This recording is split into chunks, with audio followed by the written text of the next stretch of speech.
اللهم صل على سيدنا محمد يا رب صل وسلم دائما ابدا على حبيبي. مجھے بہت اچھی طرح یاد ہے کہ آج سے تقریباً 8 سال پہلے 8.5 سال پہلے جب میرے حضرت اس ملک میں تشریف لائے تھے اور سب سے پہلے وہ یہیں آئے تھے،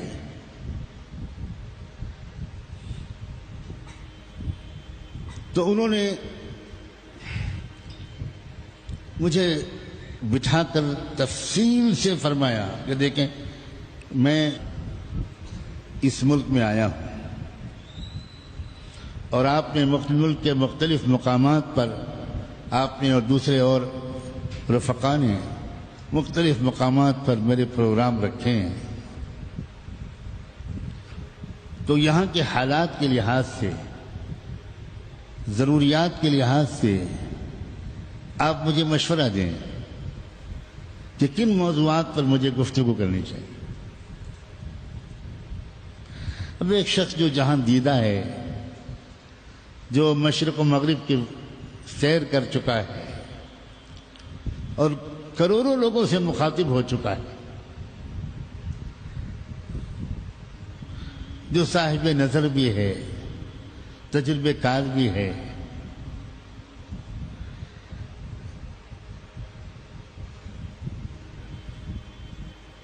اس سے غلطیوں کا امکان بہت کم تھا، لیکن اس نے یہ ضرورت سمجھی کہ ایک نئے ملک میں آنا ہوا ہے جہاں نازک حالات ہیں اور جہاں کے مسلمان سخت امتحانات سے گزر رہے ہیں. ایسا نہ ہو کہ میری زبان سے کوئی ایسا لفظ نکل جائے کہ میں تو واپس چلا جاؤں اور یہاں کے لوگوں کو پریشانیاں ہوں. ہاں کیا ضروریات ہیں، کیا ترجیحات ہونی چاہیے، کن موضوعات پر گفتگو ہونی چاہیے. تو مجھے تو پہلے تکلف ہوا کوئی رائے دینے میں،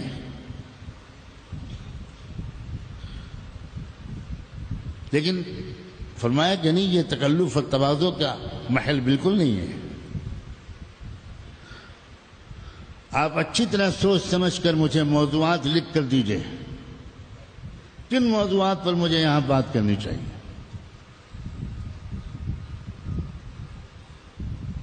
چنانچہ میری زبان سے کچھ الفاظ نکلے کافی دیر کے بعد، تو مجھے انہوں نے ایک سادہ کاغذ اور اپنا قلم دیا اور کہا وہ عنوان جن عنوانوں پر مجھے اس ملک میں تمام بیانوں میں بات کرنی ہے وہ آپ لکھ کر دیجیے. حیران رہ گیا. چنانچہ بمبئی میں جو ان کی پہلی تقریر ہوئی اس کا عنوان تھا احترام انسانیت.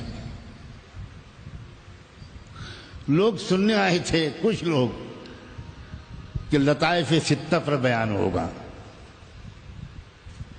نقشبندی سلوک کی تاریخ پر بیان ہوگا، اور ایسا اڑائیں گے ہم کو کہ بمبئی میں ایک ساحل سے لے کر دوسرے ساحل تک ہم اڑتے ہی رہیں گے. تصوف کو لوگ ایسی چیز سمجھتے ہیں غیر عملی. وہ لطیفہ خفی کے اسرار بیان کریں گے. اور انہوں نے بات کی احترام انسانیت پر. انسان صرف انسان، مسلمان نہیں، انسان، انسانیت، انسان ہونے کی حیثیت سے کس قدر احترام کے لائق ہے. تو جب وہاں کا بیان پورا ہوا اور بڑا مشکل تھا کس طرح وہاں سے حضرت کو لے جانا، وہ نظام بنایا ہوا تھا. تو جیسے ہی ہم لوگ چلے تو جو پولیس آفیسرز وہاں پر بہت بڑی تعداد میں سیکیورٹی کے لیے تھے، ان میں سے ایک آفیسر آیا گاڑی کے پاس اور اس نے اشارہ کیا. میں نے شیشہ کھولا تو اس نے کہا کہ صاحب ہمارے جو چیف ہیں اور جو سینئر آفیسرز ہیں وہ ملنا چاہتے ہیں. تو لوگ تو ڈر گئے تو میں نے کہا کہ ایسا کریں کہ جہاں پر ٹھہرے ہوئے ہیں حضرت یہیں قریب میں ایک جگہ ہے، وہ آفیسرز کو آپ سب کو وہاں لے آئیے. تو کہا ٹھیک ہے. 4-5 سینئر آفیسرز، مجھے نہیں معلوم وہ کس رینک کے لوگ تھے، وہ کون کمشنر تھا، کون اے سی پی تھا، کون ڈی سی پی تھا. 4-6 آفیسرز آئے اور انہوں نے آ کر حضرت جی کے ہاتھ چومے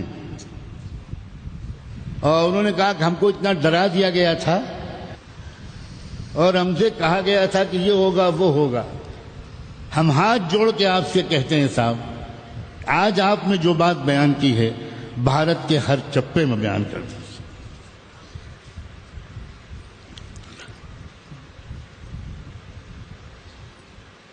اور بھی اسی جگہ واقعات ہوئے. ایک ہندو نوجوان جو دور سے کھڑا کہیں بات سن رہا تھا، میدان کے باہر سے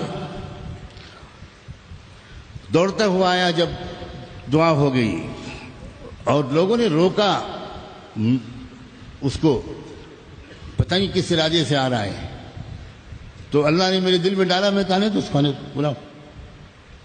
اس کے باقاعدہ ٹھیکا بھی کیا لگا ہوا تھا، اور وہ آیا اور ایک دم حضرت کے پیروں پہ گر گیا. پیر چھوئے اس نے. تو بعد میں جا کو حضرت کی بڑائی کہ انہوں نے اس کو اپنا کمال قرار نہیں دیا. کہا کہ مولانا آپ نے کتنا صحیح مشورہ دیا تھا.